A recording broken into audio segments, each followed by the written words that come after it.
So this is a picture of a fairly simple data warehouse structure. Obviously, you can get things that are much more complex, but you've got multiple source systems that are going through some sort of ETL process, an extract, transform, and load process, into a centralized data warehouse that aggregates that data together. Now, you can have data warehouses that just go off one system, right? Or but one of the real values is in aggregating the source systems together. And then sitting on top of that data warehouse, you'll have some analytics tools or dashboards and reporting systems. So, one or multiple reporting systems, and then, series of reports or views into that data on the process. So why do people create this work? Oh, and by the way, so the complexity here is you might also have intermediate staging tables and calculated items and more. So this stack, which is a source system and an ETL and a warehouse and some report to a reporting outcome, is in some ways the simplest stack. There may be 2 or 3 other intermediate layers depending on the complexity of what you're trying to do with this. A lot of times it might come out of this to some sort of staging table that then gets imported in, right? It's important to understand. So why create a warehouse? It's good for data aggregation, which we talked about, and that's becoming a bigger and bigger problem at schools where people have more and more distributed data systems. You have your CRM and your retention system and your main student information system and advancement and all those kinds of things. And the best of breed solutions are more common than they used to be. So being able to aggregate that data together is important in your warehouse.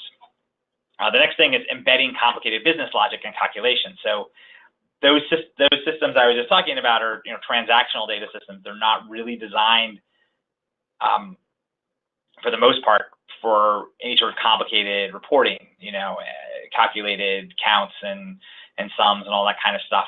So that's the other good reason for a warehouse. And that's why you might see a warehouse or an operational data store or something of that nature, or a data mart.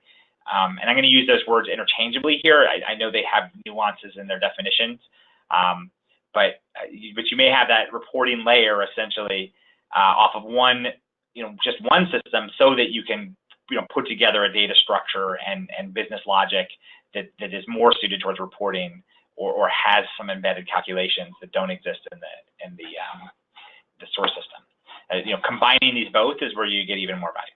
The next is having, if you want to do real sort of data analytics and longitudinal analysis, you can also incorporate into those things into your warehouse, time variant, changes and things like that. So you can look at changes over time better than you could if you're looking at the actual system. So those are the 3 main reasons that people build warehouses, and 3 important things. There's a 4th reason that people will build a warehouse to basically enforce some sort of system of governance. And they don't usually call it that. What they usually call a data warehouse in this case is that they'll talk about a single version of the truth, right? And that is important. Like, you want to have that. You don't want to have your distributed things of in each system and people doing different calculated values. I would argue though that if you're building a warehouse just to enforce governance, that's not the best approach. A warehouse can help with standardization and help with controlling access to things and making sure that people who are accessing it know what they're doing. But warehouses, as we'll say, do have their challenges.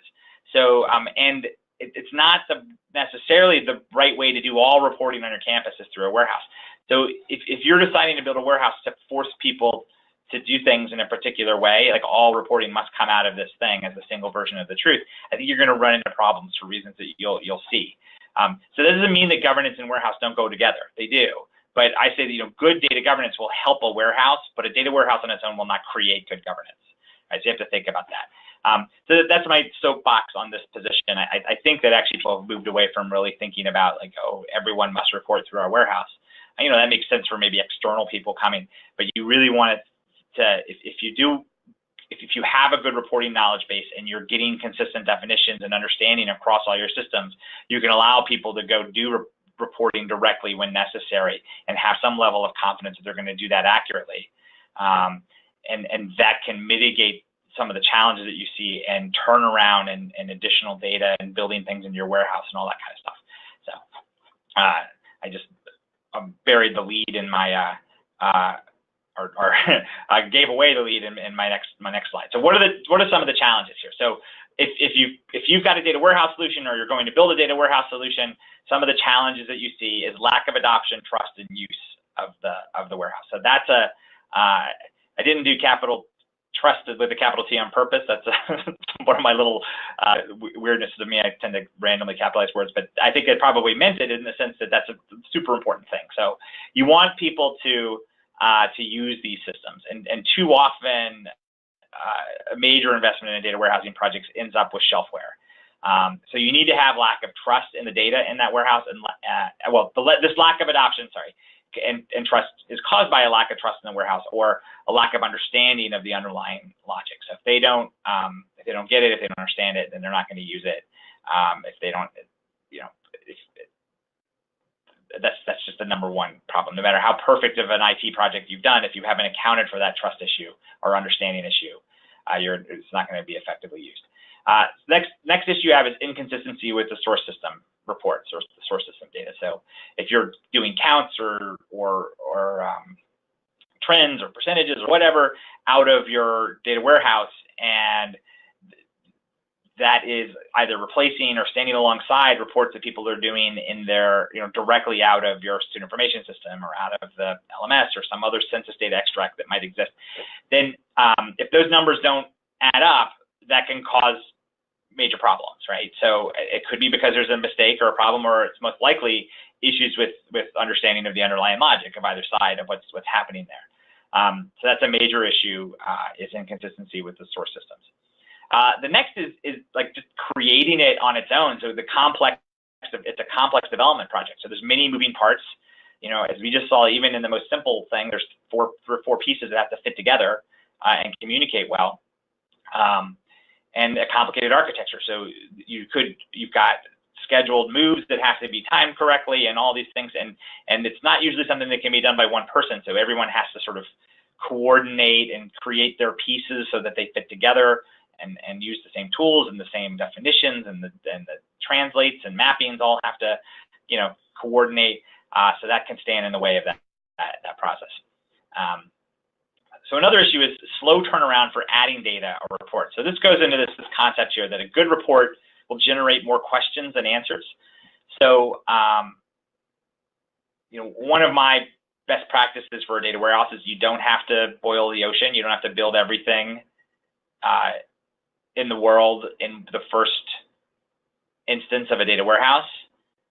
But as soon as someone starts getting access to it and seeing good information, like, oh, look, the enrollment in our music program went down by 10% this year.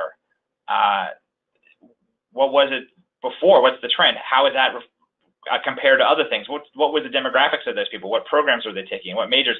How big of a problem is this?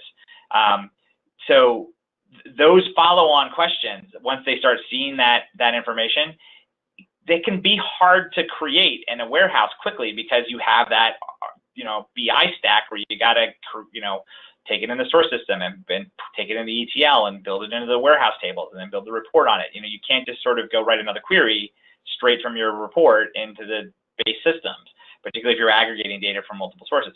So the slow turnaround for that can be discouraging. Even though people get excited about having that first answer, if they can't get that follow-on answer, it can be a gumption trap, as they say. They don't really feel like they can move forward. They don't know what to do.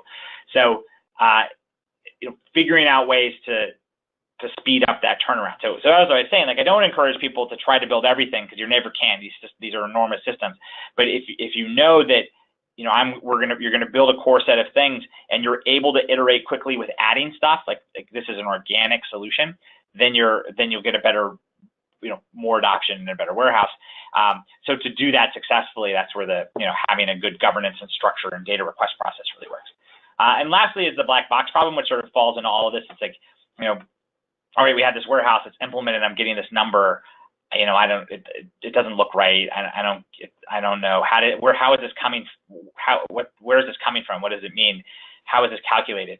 And because there's so many pieces and layers, it's really hard to answer that question for a lot of people. So they, if they have any sort of, lack of trust in it, they tend to dismiss it because there's no transparency in how that's created.